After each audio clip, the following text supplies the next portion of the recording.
a Juan Raúl Ferreira, que ya está con nosotros. Hola Juan, buen día y bienvenido. Buen día, Ale. Un gran gusto de estar un miércoles nuevamente. ¿Hace cuántos años ya? Y bueno, vos siempre lo recordás, ¿te acordás que nuestro inicio en el marco de las internas, de las primarias, de las elecciones en los Estados Unidos, aquellas elecciones que terminaron desembocando en Obama como presidente. Sí. la primera elección, sí. Muy bien. Hace un montón. Ya mismo me fijo. Pero en todo caso, Juan, bueno, mirá, hablando por supuesto, vamos a recorrer a algo del Espinel internacional. Proponías que aludamos a Colombia, que tiene un año de elecciones, que ya se viene en un rato. Perú, que consiguió un lugar para el repechaje del Mundial, pero políticamente no da la sensación, ¿no, Juan? Que no pasa un día sin paz ese país, ese gobierno. Es tremendo lo que le cuesta consolidarse, estabilizarse es la palabra. Y también, por supuesto, hablaremos de Rusia, Ucrania. Fíjate vos, ¿no? La consigna de la mañana en camino es dime qué sabes y te diré qué diario lees. Por ejemplo, para hablar de dos diarios uruguayos, el país publica escepticismo ante el repliegue de Rusia. Putin anuncia que su ejército cesará el asedio a Kiev, pero para Estados Unidos no es una retirada real, ¿no? Es decir, cualquiera puede entender que estas no son buenas noticias, o mejor dicho, una buena noticia relativizada, en fin, como se le quiera ver. Mientras que si lees la diaria, y no estoy diciendo que uno diga la verdad enteramente ni que otro diga la mentira enteramente, ¿no? La diaria, por ejemplo, dice, por primera vez desde el comienzo de la guerra, rusos y ucranianos lograron algunos avances en las negociaciones. Moscú anunció que reducirá sus acciones militares en Kiev y Chernígov, en tanto Ucrania accedió a tener un estatus neutral a cambio de garantías de seguridad. Entonces, bueno, sabés si son buenas o son malas, es decir, sabés de acuerdo al diario que leas, por eso nos gusta la consigna, dime qué diario lees y te diré qué es lo que sabes. Pero antes de todo eso, Juan Raúl, perdona que abuse de vos sos un actor político, tenés la política en la sangre antes que nacieras, y además de muy chiquito nos los has contado millones de veces, y millones de veces lo seguirás contando, porque millones de veces te lo preguntaremos. Accediste a ese mundo muy cerca de tu padre Wilson Ferreira, siendo un gurisito chico, pero chico de verdad, ¿verdad? Desempeñando tareas que hoy día incluso hasta te diría, Juan Raúl, con una mirada crítica, mirá lo que se me ocurre decirte, hasta con una mirada nueva del paradigma acerca del rol que tienen que ocupar los niños, adolescentes, jóvenes, y resguardarlos en ciertos espacios. Hasta se diría que tu padre, de alguna manera, hijo de otro paradigma, hizo cosas que un padre de hoy día no se permitiría hacer porque estarían muy mal vistas. Me gustaría conocer tu opinión. Bueno, lo cierto es que la sangre tuya es la sangre de la política, y el domingo vivimos una jornada política por excelencia. Me gustaría, y tu postura política es muy notoria, muy pública, así que me gustaría conocer tu opinión. Pero antes contame esto que se me acaba de ocurrir ahora como análisis y como referencia. ¿Sobre Ucrania o sobre...? Tu viejo poniéndote en lugares que hoy día ningún padre... Fíjate que ayer estuvo mi hija aquí en casa, porque bueno, ya mis hijos viven solos, y mi hija, yo le mostraba ayer una foto que yo no debo de tener más de 7, 8 años de edad, jugando, pero el juego era un estrado político y yo diciendo un discurso. Quiere decir que aún antes de empezar, y luego en el año 62, yo tenía 10 años, papá era candidato a diputado por Colonia y me hacía anunciar en los actos a los oradores. Es decir, yo con 10 años subía al estrado y hacía el preámbulo para que hablaran Carminillo Medero, que era el candidato a intendente, y él, que era el candidato a diputado por el departamento. Pero sí, es verdad. ¿Cómo le fue a Mederos y cómo le fue a Ferreira? No, las dos veces Carminillo salió, en aquella época no era intendente, era presidente del Consejo Departamental. Luego salió, mi viejo fue al Senado y Carminillo Medero entonces diputado departamental, y luego Carminillo murió tras haber pasado 2 periodos en el Senado de la República. Bien. Un hombre, por cierto, con una actitud muy digna la noche del golpe de Estado, porque él había hecho una ACV, estaba muy enfermo y faltaba quórum para esa sesión famosa en que el Senado se despide de las, del funcionamiento republicano, una noche insigne, y Carminillo llegó con un sobre todo sobre su pijama, porque si no llegaba no había quórum para sesionar. Bien. Bueno, Juan, y Sobre... después hay 20.000 más. Aquella en el seminario que te fue a buscar una de las autoridades del colegio, ¿no es cierto? Sí. Bueno, ahí, ahí en el seminario falleció el rector, que era el padre José Aguerre. Yo creo que vivió 3 años de locura de corrida. Yo hice primero de preparatorios y ya ahí papá tenía eso que yo empecé a entender más con los años, pero que hasta hace poco me preguntaba por qué, ¿no? Me pasaba a buscar y me sacaba de clase, con la complicidad del padre Aguerre, ¿no? Pero, Eso fue durante Juan, todo el año 72. a eso me refiero. Ya sé que, dijera Ortega Gasset, es el hombre y su circunstancia, y que uno es hijo de sus padres tanto como de su tiempo. Así que no es emitiendo ningún juicio de valor ni tentándome con ninguna evaluación anacrónica. Aún así, son cosas que hoy día, con los ojos de la hora, asombran, ¿verdad? Es decir, que un padre saque del hijo del liceo para una actividad política. Y con la complicidad del sacerdote, que es el rector, era el rector de preparatorios. Luego, en segundo de preparatorios, el padre Aguerre nos cita, a mi viejo y a mí, nos dice que hay una política en el seminario, un colegio, que es una institución jesuita, de no permitir saltearse un año. Si uno se saltea un año, ya no puede volver al seminario. Pero que en este caso él nos suplicaba que nos salteáramos el año 71, que era el año electoral, porque si el 70 había sido tan complicado, se imaginaba que el 71 iba a ser tremendo. Yo retomo entonces preparatorios en el 72 y el pobre padre Aguerre se habrá arrepentido, porque creo que en el año electoral no hubiera habido tantas salidas de clase como en el 72, porque, bueno, incluso es más, llegaron a los integrantes del MLN entregar a Bardesio en el seminario, a mí, que estaba en una clase, tenía 18 años, 19 años, y bueno, yo ahí llamé a mi padre. La idea era entregárselo a mi padre, pero buscaron esa modalidad.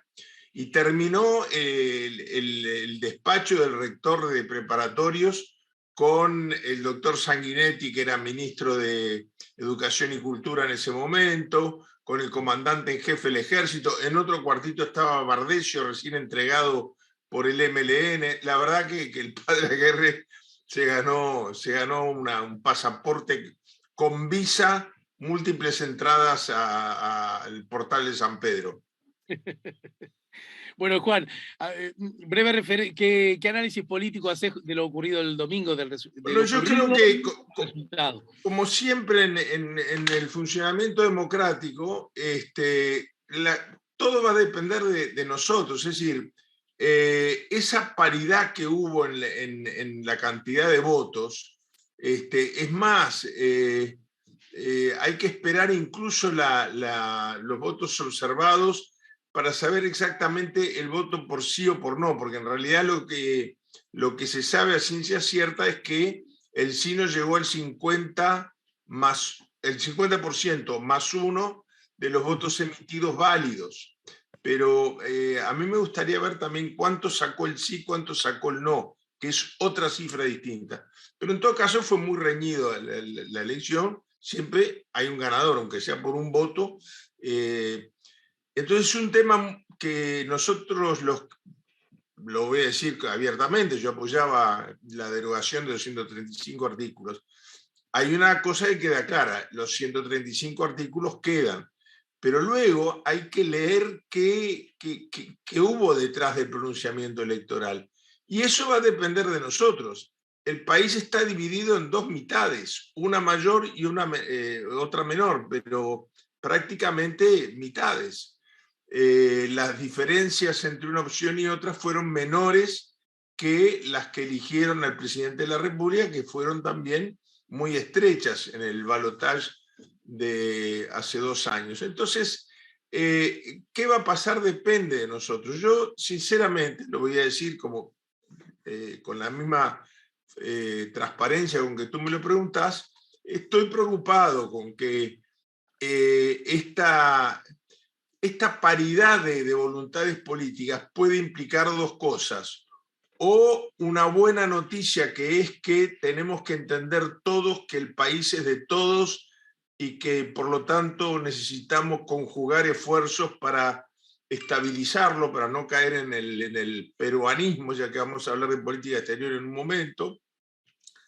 Y por otro lado, algunas señales no han sido positivas, ¿no? Ayer yo escuchaba, confieso que no sabía, al intendente de Canelones, Yamandú Orsi, denunciar expresiones públicas del director de Convivencia Ciudadana a integrantes del Instituto Policial, diciendo que el enemigo era el crimen y en segundo lugar el Frente Amplio. Bueno, si hoy no presentó renuncia o no se la pide el ministro o el presidente de la República, vamos por mal camino. Vamos por mal camino. Entonces, el tema es saber que si haber ganado por muy poco es una señal. A mí me hubiera gustado un tono más conciliador de parte del presidente de la República en su conferencia de prensa después de la elección. Me hubiera gustado un tono de, bueno, ya pasó lo que nos dividía, ya lo laudó la ciudadanía, un abrazo y vamos todos juntos adelante. Sin embargo, sigue esa opción binaria. Ganamos unos, perdieron los otros, los que perdieron a la cucha. Yo me acuerdo en el año 85, el primer año de la transición democrática, Omar de Feo le preguntó en un programa en vivo a mi padre sobre por qué le prestaba tanta atención a los sindicatos cuando eran una minoría los dirigentes sindicales en la totalidad del voto. Y él dijo que él lo hacía como dirigentes sindicales, no como expresión electoral. Pero agregó, la democracia no es el gobierno de las mayorías, es el gobierno de las mayorías con la mayor inclusión, diálogo, respeto y participación posible de las minorías.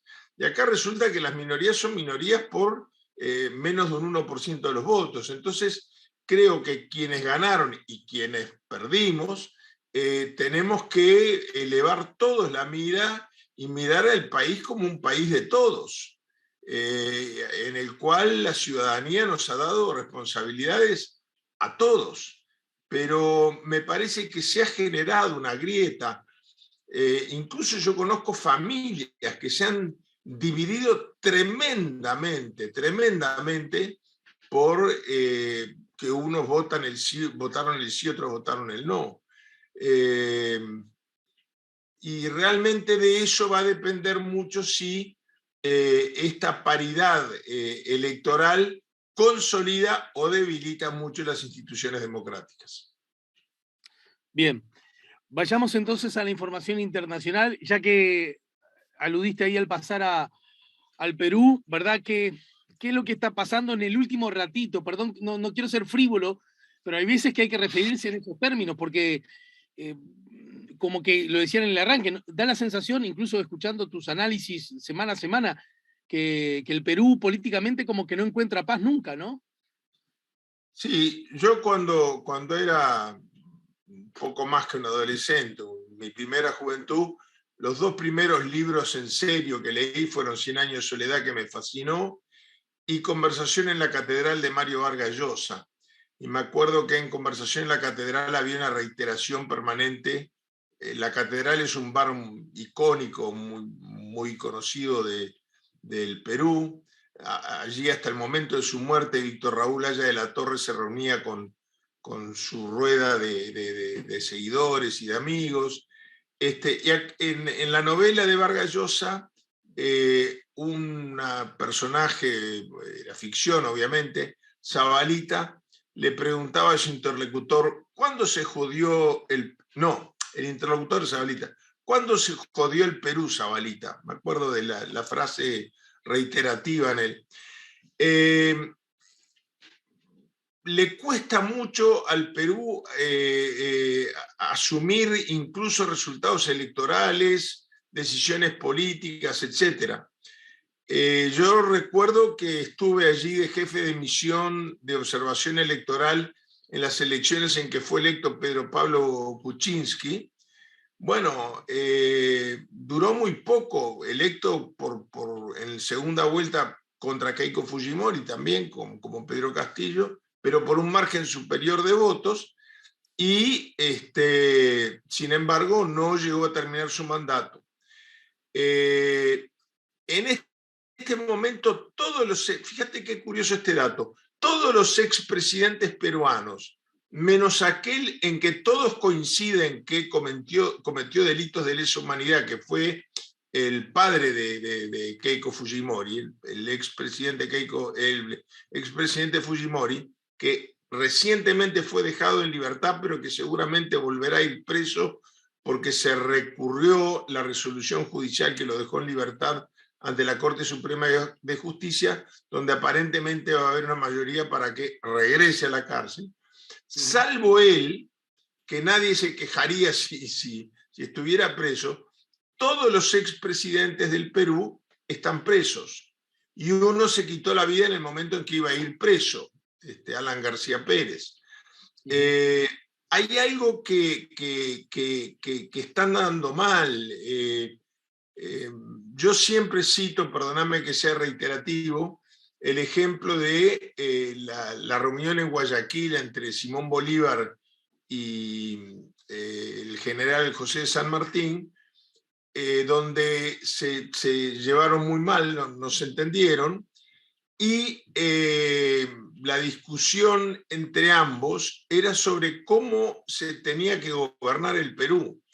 Y ninguno de los dos proponía una solución muy democrática, mientras que San Martín creía que había que hacer una monarquía autóctona con algún líder de alguna población originaria, etc. Simón Bolívar terminó siendo dictador, con ese título, dictador del Perú.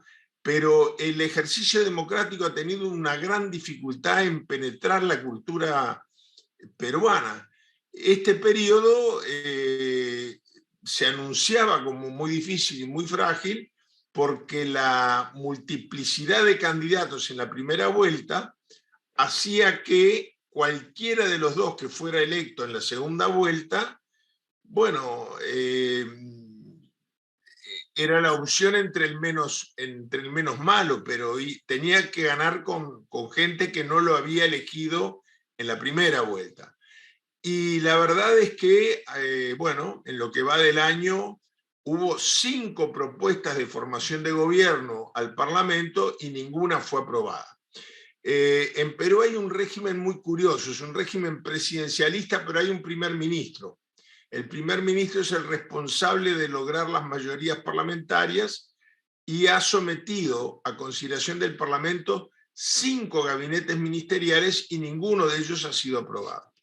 Ahora el Parlamento, además, votó la inhabilitación del presidente Fujimori, lo que no es de por sí automático, pero abre las puertas al juicio político y ya están los votos necesarios. Quiere decir que yo personalmente creo que el presidente Pedro Castillo, después de tanto surcido, va a terminar siendo destituido, igual que su antecesor, que el antecesor de su antecesor, que el antecesor del antecesor del sucesor, y así sucesivamente hasta Pedro Pablo Kuczynski. Esto es realmente alarmante.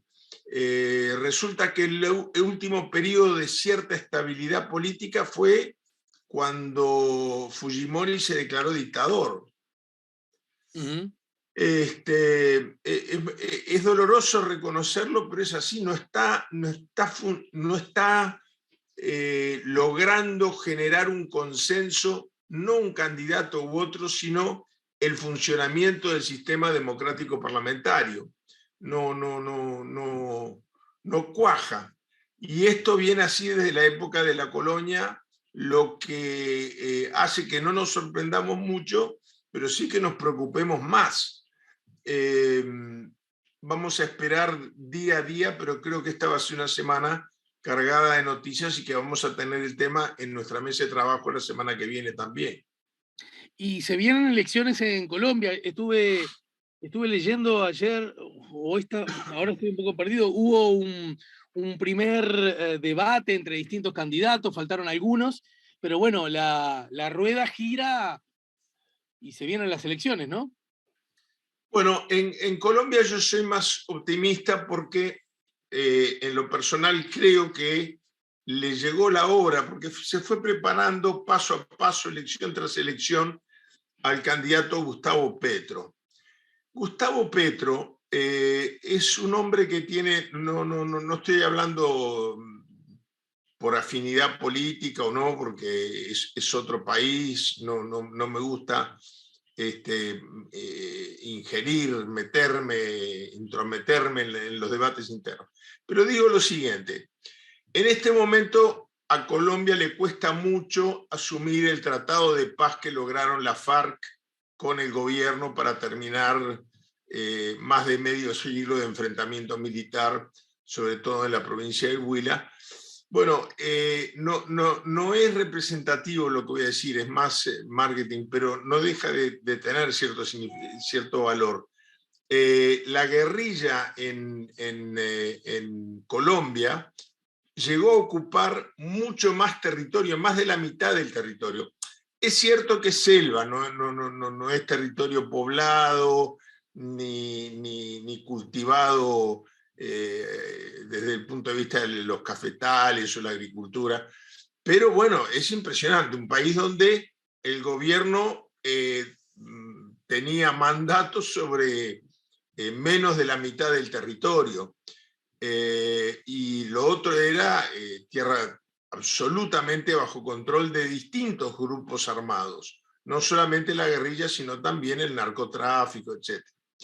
Bueno, los tratados de paz abrían una puerta de esperanza, pero claro, las heridas estaban muy abiertas, porque era una guerrilla que había sido muy cruel, que había sido muy dura. América Latina no tiene un ejemplo similar, es decir, hubo un... Mira, yo estuve en la ciudad de Neiva. En la ciudad de Neiva, un senador se tomó un avión para ir a Bogotá, desviaron el avión, lo llevaron a la zona de Huila, donde habían cortado los árboles al costado de la carretera, aterrizaron el avión ahí, lo llevaron a la selva que está a pocos metros de la carretera y estuvo 12 años secuestrado. 12 años secuestrado. Claro. Bueno, y además, hay casos conocidos de una dirigente política que fue dejada en libertad por la FARC porque había quedado embarazada porque había sido violada. Entonces, la crueldad de la guerrilla generó también una reacción tremendamente violenta. Después vino una etapa en la cual yo me detengo un segundo en la gravedad que tuvo el enfrentamiento bélico previo a los tratados de paz para darle el verdadero relieve que los tratados de paz tendrían que tener. Después vino el tema del gobierno de Uribe, donde él recompensaba a quien trajera guerrilleros vivos o muertos capturados. Empezaron a aparecer muchos guerrilleros muertos y después empezaron a aparecer pruebas de identidad de ADN que demostraban que no eran guerrilleros, eran gente a las cuales habían puesto uniforme de guerrilleros y los habían matado. Lo que en Colombia se conoce con el nombre de falsos positivos, porque positivo quería decir es guerrillero, paguen la recompensa. Bueno, el problema de los falsos positivos, los secuestros prolongados, los atentados contra civiles, todo esto hizo que las heridas cicatrizaran más lentamente en la opinión pública y en el sistema político que en los tratados de paz que se lograron con mayor rapidez que lo que se esperaba. Entonces, cada semana aparecen por lo menos 4 o 5 firmantes de los tratados de paz del lado de la guerrilla asesinados, la mayoría de ellos en Bogotá, en la capital, donde tendría que ser más fácil el control de la fuerza de seguridad. Entonces, esta situación que no termina de cristalizar ha generado mucha inestabilidad durante el gobierno del presidente Duque. Hay legisladores, gobernantes, miembros del partido de gobierno, el partido del expresidente Uribe, que se niegan a reconocer los tratados de paz. Es decir, hay tratados de paz, pero hay gente que dice, no, a mí esto no me afecta, no lo tengo en cuenta. A esto la crisis que yo siempre insisto demasiado, Alejandro, del sistema de partidos. Perú tenía los partidos más antiguos del mundo, más antiguos que blancos y colorados, más antiguos que Whigs y Tories en Gran Bretaña. Sin embargo, estos dos partidos desaparecieron. Incluso en esta contienda electoral que se avecina, no tienen chance ninguna. Gustavo Petro, que aparece, emerge como una de las figuras, yo personalmente creo que es el espacio político que Colombia va a optar. Creo que es el presidente con más posibilidades de llegar a, el candidato con más posibilidades de llegar a la presidencia. Gustavo Petro fue guerrillero. Entonces tiene eso a favor en las cosas que van a favor, pero no en contra en las cosas que van en contra. Porque él no fue de la FARC, fue del M-19, que fue el primer grupo guerrillero que firmó un tratado de paz y se incorporó al sistema político. Pero al mismo tiempo, el M-19 fue un grupo guerrillero que utilizó la propaganda armada, que no es lo mismo que los atentados contra la vida humana, etc. Son dos modalidades de lucha armada distintas. Gustavo Petro fue alcalde de Bogotá, hizo una gran transformación de la ciudad. Todo el mundo reconoce en Colombia que hay un antes y un después de la capital tras el mandato como alcalde de Gustavo Petro. Entonces yo soy más optimista. No ha sido ni un antiubirista visceral, ni un antiguerrillero visceral, ni ha estado en el medio del conflicto. Conoce el mundo de la lucha armada porque la integró, pero una lucha armada que respetaba la vida humana.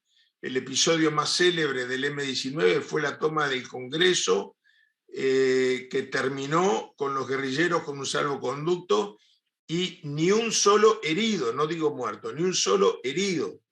Entonces, creo que en Colombia las condiciones se dan para que si un ex guerrillero, por más que haya sido una táctica y una estrategia distinta que la de la FARC, el primer grupo guerrillero integrado al sistema político, ya con una trayectoria en el mundo de la vida democrática, y puede ser una puerta de entrada para Colombia a un proceso de paz verdadero y estable. Entonces creo que en Colombia, y viste que hay una cosa pendular, Alejandro, ¿no?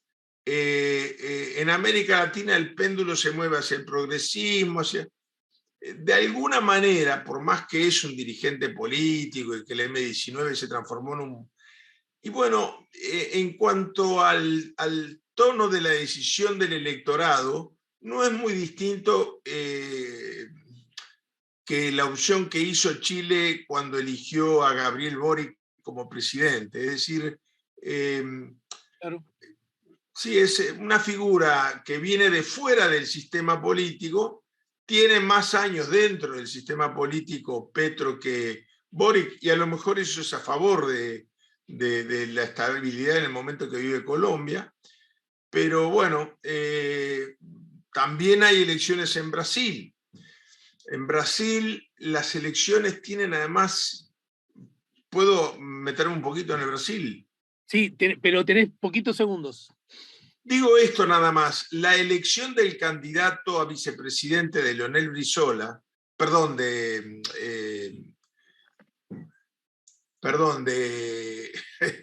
vino un no déjà vu. sale. Te vino un déjà vu. Sí, de Luis Ignacio Lula da Silva. La elección del candidato a vicepresidente de Luis Ignacio Lula da Silva, el secretario del Partido Socialista, viejo adversario del Partido de los Trabajadores de Lula, que acaba de cumplir 40 años el partido, hace 15 días, es una decisión que permite pensar en un gobierno de Lula distinto, en un gobierno de Lula más abierto a otras fuerzas políticas.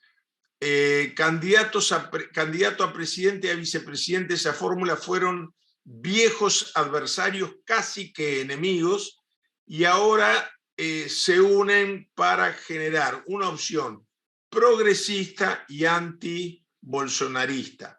Claro.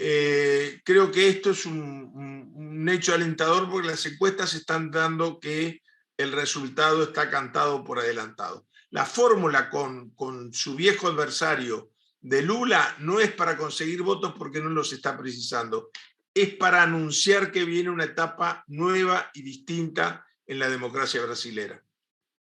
Bien. Juan, la dejamos por ahí si te parece, pero en todo caso te confirmo que aquellas primarias, Obama-Clinton, que terminó ganando, quien después fuera presidente de los Estados Unidos, ocurrieron en el año 2008 y en ese contexto es que te sumaste a La Mañana en Camino. Seguro, y eran las de New Hampshire, que son las primeras que hay que marcan un poquito el tono de cómo va a ser la campaña. Y las ganó Obama. Te abrazo y te agradezco como siempre, Juan. Un abrazo muy grande, nos encontramos el miércoles que viene. Juan Raúl Ferreira nos acaba de ayudar a poner La Mañana en Camino. Estamos en el 98.7. También estamos en nuestro canal YouTube, La Mañana en Camino. Luego de la pausa, vamos a conversar con la historiadora, escritora Marcia Collazo, Piratas y Naufragios. ¿Y ustedes saben de qué hablamos cuando hablamos de los bitcoins? Se habla tanto, de verdad, mano en el cuore. ¿Sabemos de qué estamos hablando? Bueno, lo vamos a hablar con Sebastián García Parra, el ingeniero, investigador y docente en su columna Inteligencia Artificial. Estamos poniendo La Mañana en Camino, 16 temporadas. Nos importan las ideas.